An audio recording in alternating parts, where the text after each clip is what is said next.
Okay, thanks very much everybody for turning up to this Safe Wards webinar about the positive words intervention. Good morning to you all, those of you for whom it is morning.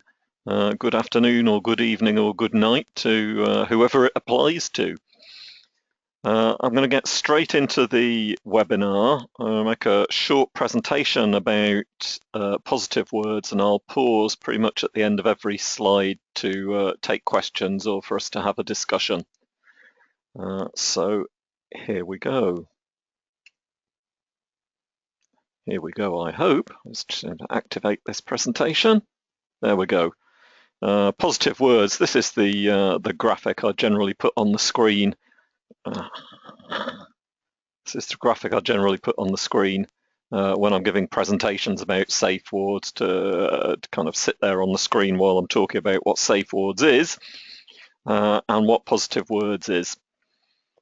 So the aim of positive words is to get people having an optimistic start to shift. I should actually say what positive words is. I think you all know what it is, but the idea is that during handover, whatever else people are saying about the individual patients and the stories that they're handing over about what's happened during the previous shift or shifts, they should at least say one positive thing about each of the patients about whom they're speaking. So the idea is to balance the budget so that people are acknowledging and knowing the strengths of patients as well as their problems, because our handovers tend to be quite naturally very problem focused. Also to set an optimistic start to the shift and to change the staff's relationship assumptions.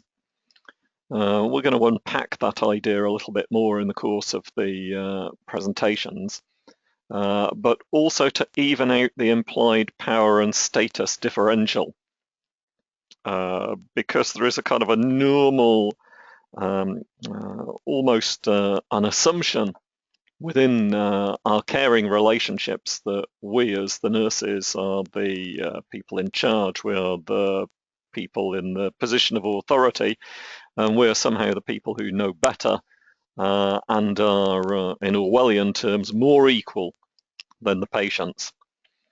To actually focus on patients' strengths and assets evens up that idea and even introduces the quite radical idea that patients might have quite a lot to teach us and help us with. So there you go, that's part of what positive aim words is about. Just a few words about Fidelity. This is also a topic that I'll be coming back to repeatedly in the course of this presentation. What positive words is and what it isn't. Because positive words is a way to tap into the reason we came into nursing, a desire to like people and to help people and to acknowledge people. And it's about helping staff to recognise and share a positive view of patients' strengths and assets. So we've just said counterbalancing the other perceptions which tend to be so problem focused.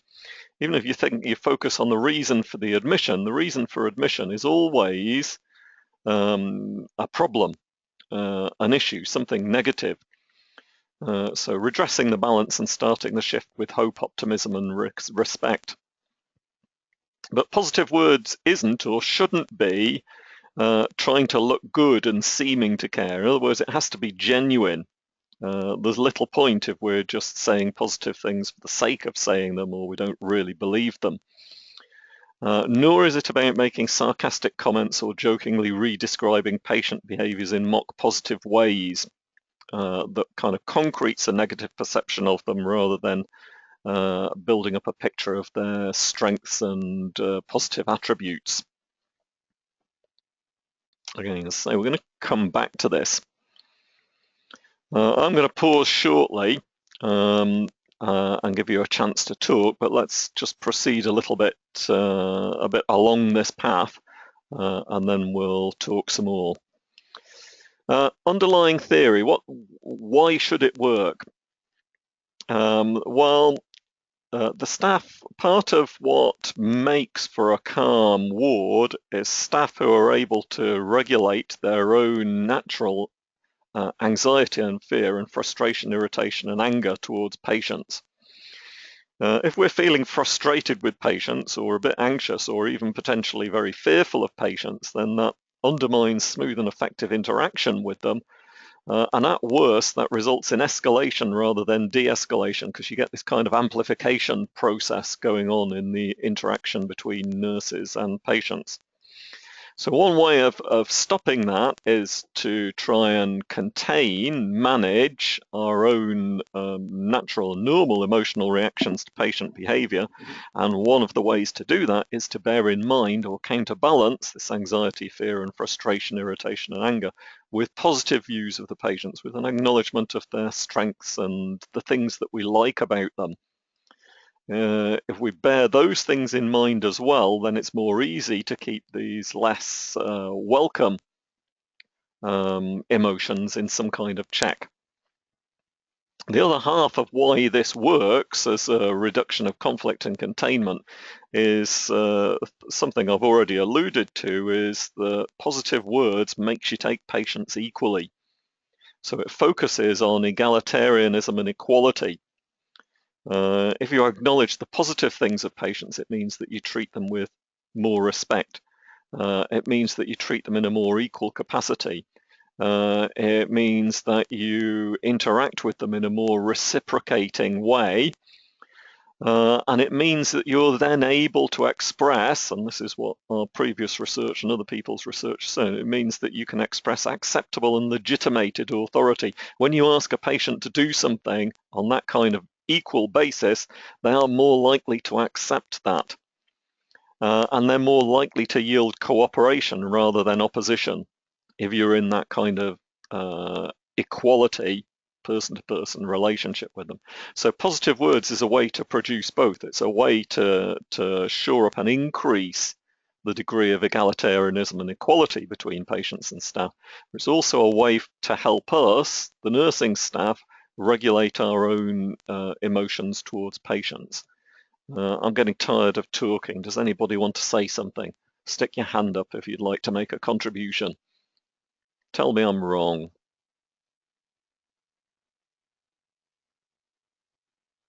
Or tell me I'm right.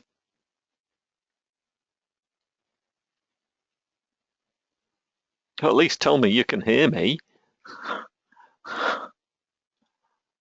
Okay, Jeff, people are hearing me?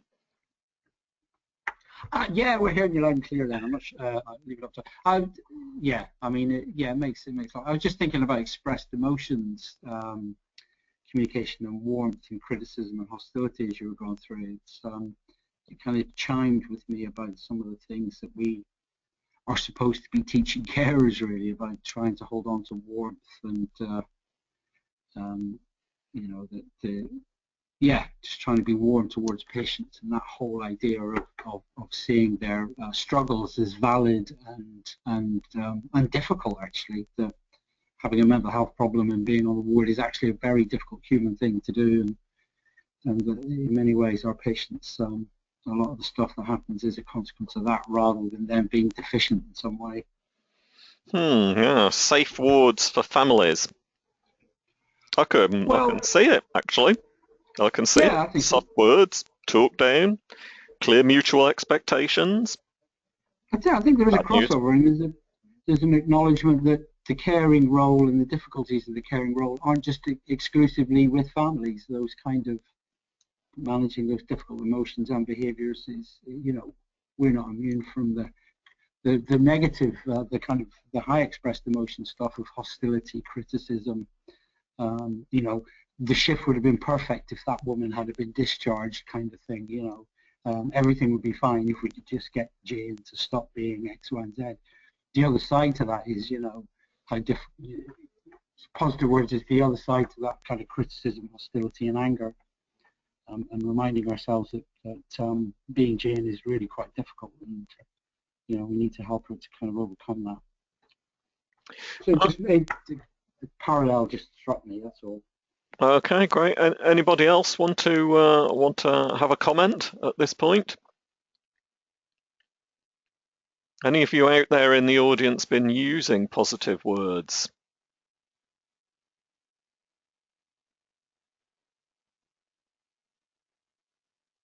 Not that they're willing to confess. I better carry on talking then in that case. So, positive words is hard to do. Why is it hard to do? Well, it's hard to do because the person giving the handover has to bear in mind throughout the shift that they've previously been working on what they might say about each patient. So you can see that's already transforming the perspective and the thinking processes of the person who's going to give the handover before they give it, before they've actually done the positive words. And it means they're going to have to look at patients differently and make an effort to understand them and their perception of the world. Because patients show, on occasion, enormous courage and endurance in the face of the difficulties that they're experiencing. But in order to see it, you have to understand their particular worldview and the types of things that they're experiencing and their whole perception of the world. So in order to grasp those positive things, those strengths about patients, you really, really have to know patients and understand where they're coming from, what their life is like. And that, of course, means that all of us who are going to give the handover at some point really need to know those patients so that we can identify properly what those positive words are. So this is you can't just turn up at a handover and do this. This is not easy. This takes a lot of thinking, a lot of deep thought about patients. And accurate positive words requires empathy as a foundation before you can choose those words. So I've already said that the staff member's behaviour is altered throughout the shift before they get into the handover. Once they've got into the handover and they've said what they've got to say, identified the positive attribute of each of the patients, then that may or may not resonate with each of the people who have been listening to the handover, but they themselves can then go out there and look differently at each of the patients with whom they interact. This is potentially an extraordinarily powerful intervention, but only if it's done non-superficially and people are really, really thinking and getting to know their patients so that they know what it is that they're trying to do. Jeff, hang on a sec. Your microphone won't come on. I'm trying to switch your microphone on, Jeff, but it's... Oh, no, it looks like it's on. Talk, Jeff. Just something went wrong with the sound there, Len. I don't know if it happened with other people as well. People could just put their hand up. Some of the sound cut off as you were talking. Did anybody?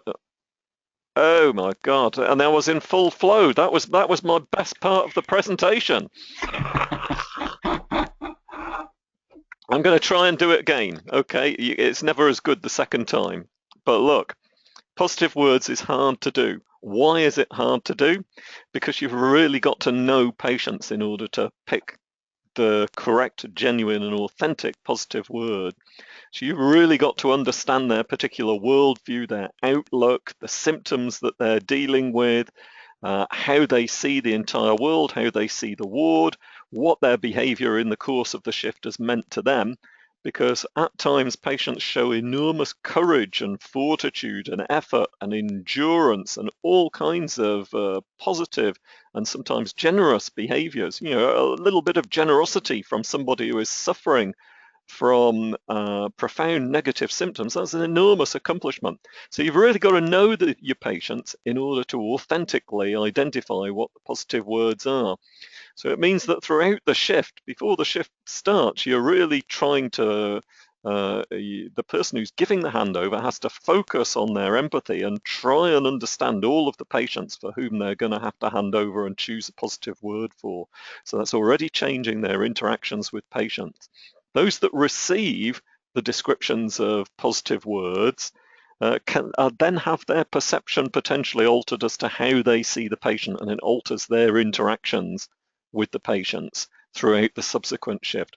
So this is potentially a really, really powerful intervention, but it's only powerful if it's done with the correct amount of effort at understanding who patients are and what they're actually experiencing and acknowledging their true position and perception of the world.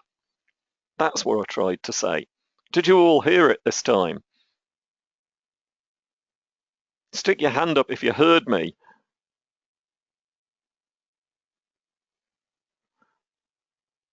Very good. Thank you. You all heard me. I'm a bit passionate about that bit. Does anybody want to come back on that?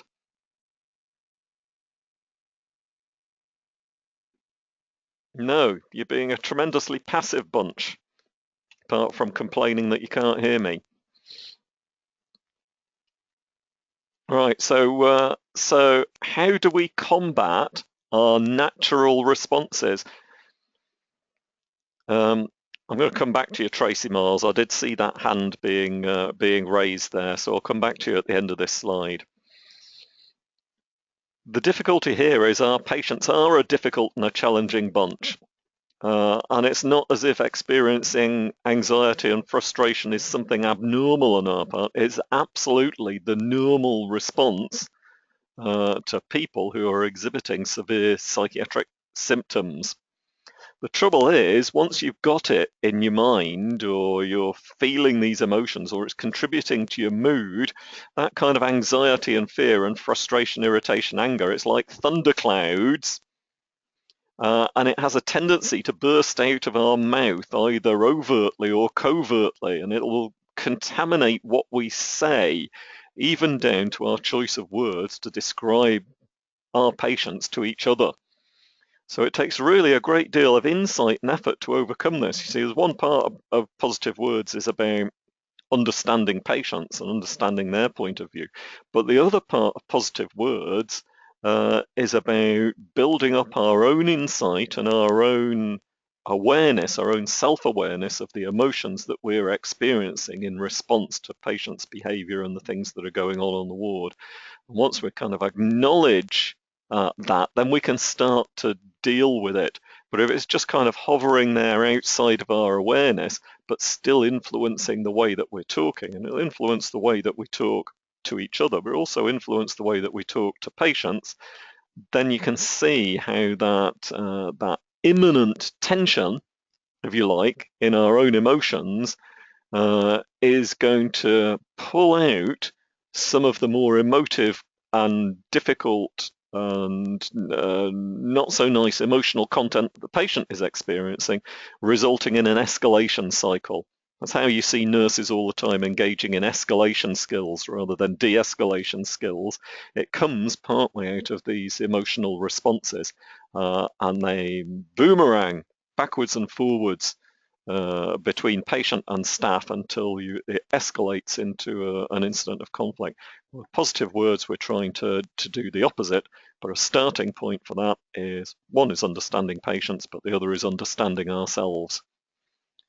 I'm going to pause again. Tracy, you had your hand up, so I'm giving you the floor. Your microphone is on, Tracy. Hi, can you hear me? We can, yeah. Oh, excellent, because I've never tried the microphone on this before. Just what you were saying, trying to remember now. Dinner time here, so the brain's not really working much anymore. It was absolutely fantastic, and now I'm not a nurse, I'm a consumer consultant, and we've only just started rolling out safe wards, which I think looks absolutely fabulous. But what I've observed in the year that I've been in our system is that the nursing staff spend so much time checking to make sure the patient's there. They don't actually take the time to sit there and talk to them, and I think the positive words would be great in conjunction with the getting to know each other stuff, so that people actually do have something. I get to sit down and talk to them, which is fabulous. So I might, they might be saying, oh God, that person's a pain in the ass. They're having a bad day, and they acknowledge they're having a bad day. And I said, yeah, but did you see him smile before at the music clip? He's got a beautiful smile, and they don't notice that, which is really sad. But I'm looking forward to when we haven't done positive words yet, but I'm looking forward to when we do get it.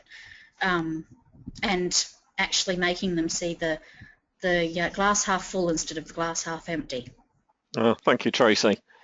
That did just make me think. So something that we're not saying here is that there is a legitimate place for nurses to go and ventilate this anxiety and frustration with other members of the team, because it's one way of managing it. One way of offloading it is not to express that anxiety and frustration to the patient, but to express it to the team.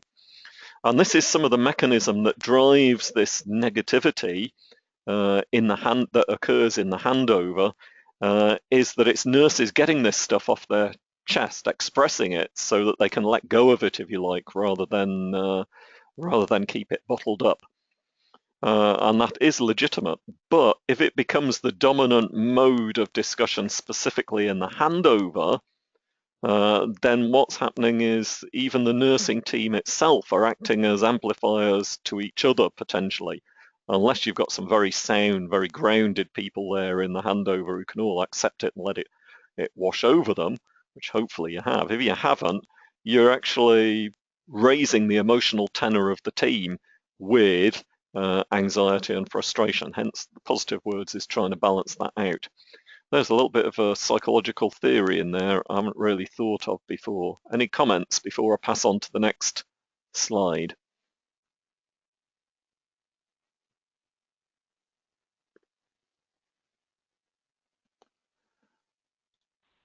Okay, Carolyn, the floor is yours. Hi, can you hear me? We can, yeah. Beautiful. Yeah, no, I absolutely agree. Sometimes our handovers are that emotional sounding board, and quite often I've said, stop what we're doing. What are we doing? And they're saying, well, if we can't talk in handover, where can we talk? And then I'm thinking, supervision for us over here is not being taken up by our mental health nurses. Very certainly, a lot of our nurses don't actually receive supervision. And I'm kind of thinking, well, I've had supervision for 20 years, and that's what I use my supervision for. I go there, I see my supervisor, and I have my 5 minutes of, I really need to get this off my chest, and then we'll do some work. And for me, that works really well. But it's something that I've got to think about when we're doing our handovers, because that's happening an awful lot. And I think when we start to bring in positive words, it is going to be quite challenging. I think, you're right when you say it's quite powerful. Thank you. That does make me think that these things then, there's this kind of knock-on effect forcing us to try and deal with where else are we going to take that stuff. Where's a better place for it? The handover is actually not a terribly good place for it, because it's supposed to be about handing over, not about us ventilating our emotions. It's not supposed to be a supervisory forum, or maybe it is. There are some very, very problematic things about being an inpatient nurse and trying to get any kind of functional supervision system up and going and maintained and having time for it, and getting all of these other functions done at the same time is difficult. Probably inpatient psychiatric nursing is actually fundamentally impossible. That's why it's so difficult. With that thought, I'm going to progress to the next slide. Oh, Jeff, you want to talk about inpatient nursing being fundamentally impossible? Go on, give me a comeback, man. Well, I just want a simple comment about my own. Years ago, I used to work on a ward where every person had a 5-minute evaluation before handover with somebody on the shift they'd just been, and the idea of that was a kind of a detoxify, get it off your chest. Because the problem with going into handover with it is not that you unburden yourself with it; it's that you burden the next shift with your toxification. That's I appreciate Carolyn's point when people do say that, but the problem is if you're sitting coming onto the shift hearing this stuff, is you're then in a way toxified before you even met the patients. And that's the bit that I think we have to challenge, is why, if you need to detoxify from your first shift, fine, but detoxifying in front of me, is that fair? And one of the things that on this ward was literally a 5 minutes, go off, have a quick, how was your shift, what stuff do you need to unburden yourself, so that when you went into handover, you could talk about the patient in terms of the patient rather than your own kind of frustration and difficulty. I think that's a very interesting idea, and I wonder how it would go down with some nurses. Oh, we've got some hands up all over the place. Christina, you want to have a go on that? There you go. Christina, the floor's yours. Hi then. I suppose Jeff reminded me there of all those years ago when I worked in Strauss Ward in Barts. We used to have a shift evaluation, and before handover, the nurses on duty would get together and talk about what was positive and a negative from the shift. And oftentimes what that did was there might be stuff going on for a nurse on the shift in relation to a client that you wouldn't actually know about, and it was a supportive mechanism as well, and a kind of a people didn't go home kind of overloaded with negative emotions, and I have to say I found it very useful in those days, really. Okay, yeah, thank you, Christina. I've lost the thread of where I was going with my thoughts, so I'm just going to pass on to the next slide. If you're doing positive words, here's a few things to watch out for, you see, because the process gets corrupted terribly easily, especially if you're carrying some of these emotional burdens. So sarcasm is a classic psychiatric nursing tool. And that would be making out that the patient shows a characteristic or virtue that's exactly the opposite of one aspect of their behaviour. Whether it's done humorously or not so humorously, it sounds like it's positive, but actually it's negative. Damning with faint praise would be another, making a tiny or trivial compliment about a patient's behaviour that only serves to highlight how few positives you think that they really possess. That's a bit challenging because it means you really do have to think deeply about the patient and in order to come up with a substantial and genuine positive aspect of their behaviour on occasions. Blatant untruth, saying something, just anything, so you can say that you've done the intervention. Being patronising, this intervention is meant to try and focus you on a more egalitarian position, but it can be done in a very patronising way, so taking a superior vision position and allowing that a patient might have one or two aspects of their character that they could usefully develop with the help from the staff. This is not what we're aiming for. Hollow routinization, I think, might be a threat longer term. See, when you've had how this intervention develops when you've had a patient on the ward for several weeks for whom you've been trying to mine kind of positives about them, and maybe the team has a really good perception at that point about what the positive and negatives about. I'm getting a bit of noise. I think there's being some audio interruptions again. Could you just stick your hands up if you're hearing me, please? Oh, good. That's okay. Thank you very much. I've just got some noise on my headphones that sounds a bit strange. Okay. Hollow routinization. Yeah, what do you do when you've got a long-term patient on the ward who the team has a pretty good appreciation of their positives and negatives after about a week or so? And you might want to make some adjustments, I suppose, to positive words at that point. Jeff, you've got your hand up, so you've got the floor, Jeff. Oh no, sorry, it was just about whether you could hear us or not then. Sorry, do I need to take it? Okay, I've switched you off, Jeff. Put that hand down. There, I've put your hand down for you. Okay, I was just thinking about you might want to make some longer term adjustments. It might be the case, for example, that once a patient's been on your ward for a certain length of time, what are you going to do to acknowledge their positives alongside their negatives at every handover?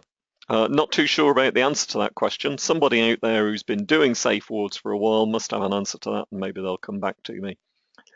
Backhanded compliments would be an insult disguised as a compliment, generally used to belittle or condescend. It's kind of a subtle insult. I picked an example here off the internet, but if you Google backhanded compliments, there are some very hilarious examples that you can find. Well, obviously we don't want to slip into giving those, in order to raise a laugh from the team. And the joking handover is, I suppose, another issue that we might want to discuss at some stage, but let's try and avoid the backhanded compliments.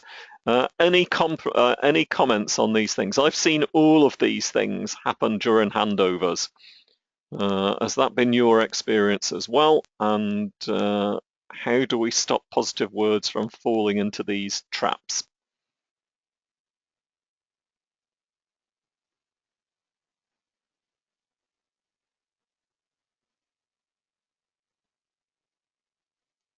Hands up from anybody?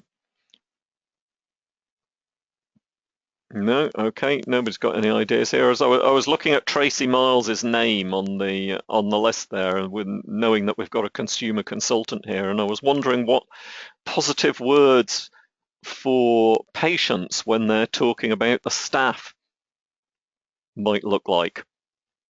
Because of course it's a great patient conversation to complain about the individual members of staff and their behaviour. There's a thought. But I'm on the staff side, so. So what isn't positive words? This is a bit of a worry of mine that I see crop up from time to time amongst people talking about positive words, because sometimes with positive words, all that people take away is the title positive words without thinking about what it actually is.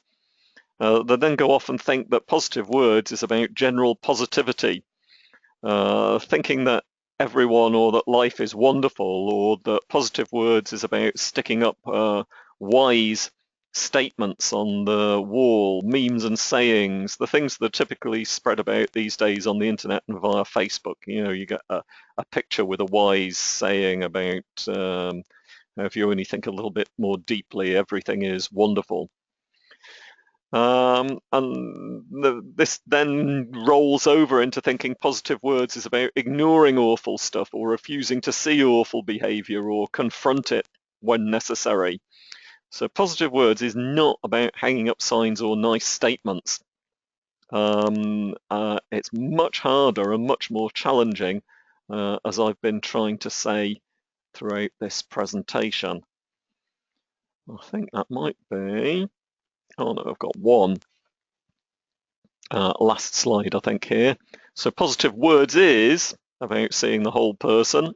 It's about really getting to grips with their worldview and comprehending it, understanding their limitations and acknowledging their assets and strengths so that we rebalance our perceptions of patients. Okay, anybody like to add anything about positive words?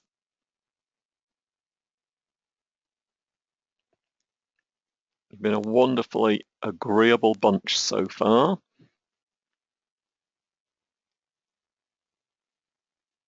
What's been people's experience of actually doing soft words and some positive words? Getting my own interventions mixed up, positive words.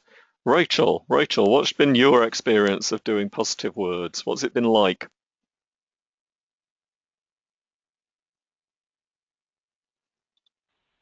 Rachel, I'm giving you the floor. I'm picking on you because you haven't said anything yet. Hello, can you hear me? Yeah, we can hear you.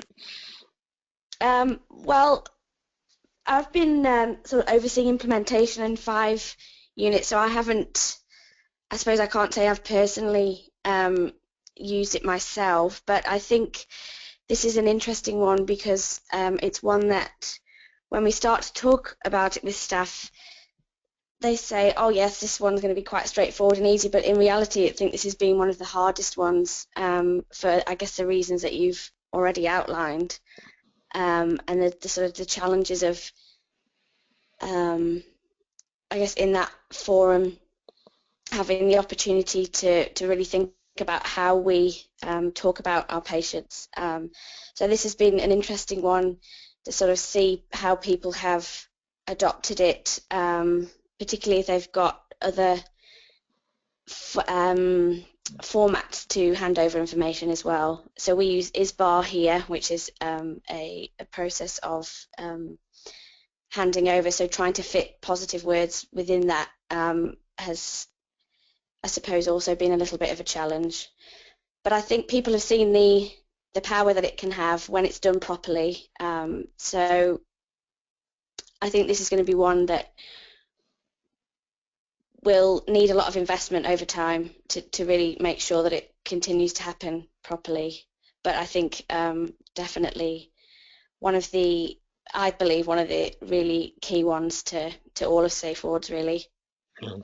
I smiled recently. I was giving a presentation in Sheffield about safe wards, and there were reps from pretty much all of the wards in Sheffield there. And there was one team sat at the table where they had, the little focus groups and feedback, and they said, "Oh yeah, we're going to do this, and we're going to do positive words." I could see they were all thinking this was going to be really, really easy, and I was smiling a bit because I knew how hard it would actually be to really do it. Anybody else want to say some words about positive words? Say some positive or negative words about positive words.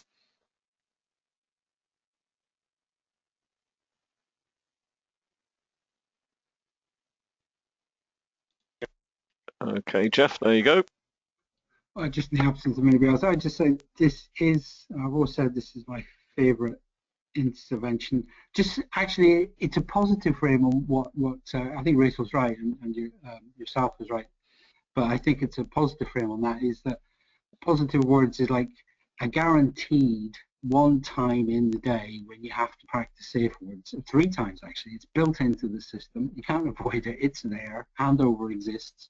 And the other thing is, if you don't do positive words in handover, what's your handover like? I think it is one of those interventions that's deceptively simple, but in reality, it's a bit of a Trojan horse for safe words. It really, really gets it onto the word. So the challenges that people are facing are just simply the challenges of really, really embracing safe words in any true sense. But as a consequence, I think it's lovely, and I think it is the one people, they're quite right to start with it first, because it really gets them into thinking.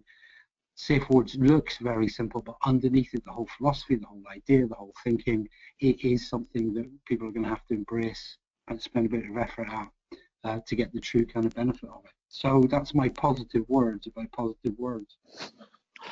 Okay, thank you very much, Jeff. And I'm pretty much minded to finish there, unless anybody wants to have another word. Any other words about words? No? Okay. Thank you very much for attending.